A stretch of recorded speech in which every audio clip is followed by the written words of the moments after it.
Hi, I'm Adam Solgit, and I'm here today with my wife, Becky. Wonderful wife. I'm sure many of you have heard me talk about her over the years on the podcast. Um, we're coming today to talk a little bit about how we think the communication skills of our community listens has maintained our marriage. That's what I like to say, because over the years, we've never been in a position where I felt like our marriage needed to be saved, as people would say, the old saying. But I have felt like there are times when our marriage needed to be maintained, right? We needed to communicate. And both of us going through the class, I believe, has given us common language to do that, helped us maintain our marriage. And I have an example that I'll bring up, but first I'll ask you, Becky, tell me, why do you think OCL has helped maintain our marriage?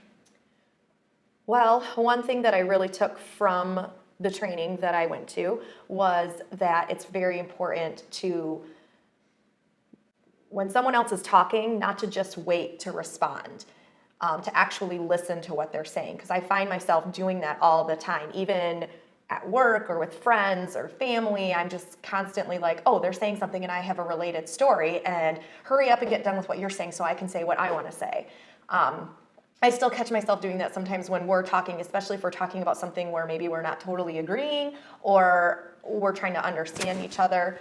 I'll oftentimes try to interrupt you, or you'll interrupt me, and then that creates anger, and we're like, don't interrupt, Right. And so I think that's been, I just hear the voice in my head. Misty and Mike Schaefer taught our class, and I can hear their voices, empathize, listen to understand, not to respond.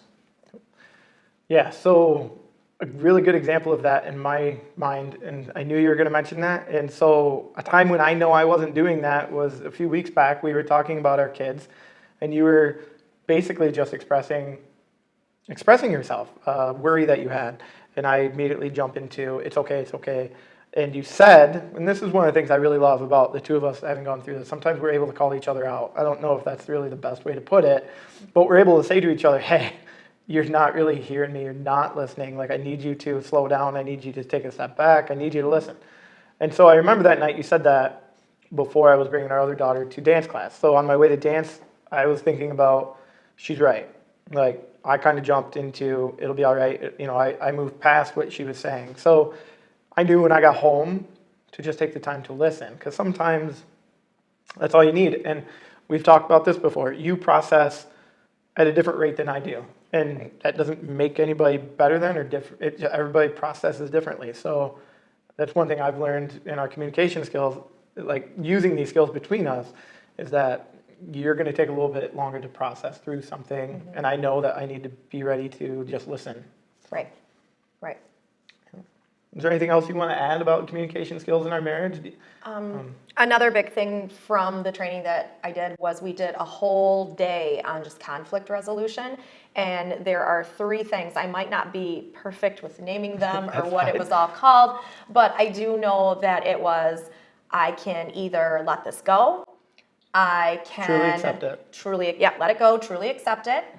I can remove myself from the situation completely, which is never an option to me. Change or the circumstance. Change the circumstance, or I can confront. Yep. And usually I wind up having to confront, because it is hard for me when something is truly bothering me, just let it go and accept it. This is just part of who I am. Any little bit that bothers me, I have to take care of it. And I've learned a more constructive way of doing that, not only in our marriage, but in relationships at work. I've learned how to take a step back and to cool my emotions, because that is one thing I tend to do.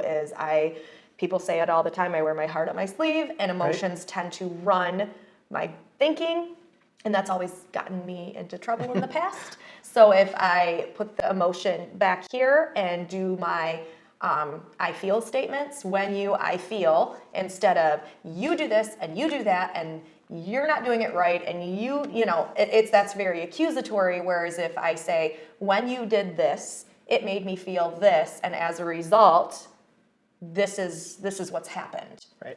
And it just goes, I don't know. I know that for us, it definitely makes things a lot less anger building. Like, we're not then in a shouting match of who did what to whom. We're more into, okay, wow, all right, I made him feel hurt when I said this, and I shouldn't have done that, and what could I do differently, and how could I have expressed that anger without saying what I said or whatever it was. Right. So Or an understanding of, and at times is knowing that if I said something to you, the anger might not have been anything to do with you. right, Might have been to do with something else, and knowing that we can talk to each other about that. right, And that if I tell you that you'll be able to let it go, knowing that right. it'll be okay.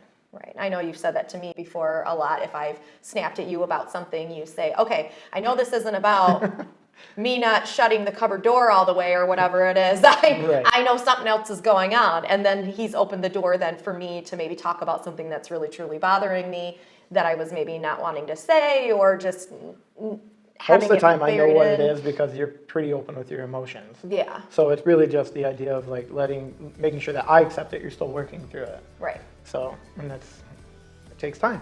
So. right. Well, I think that's really all I kind of wanted to cover. If you would love to give the gift of connection, Giving Tuesday is today, so feel free to donate and help our organization out, continue to grow, so we can continue to provide these classes for couples and keep their marriages connected. Love you. Yes, me too.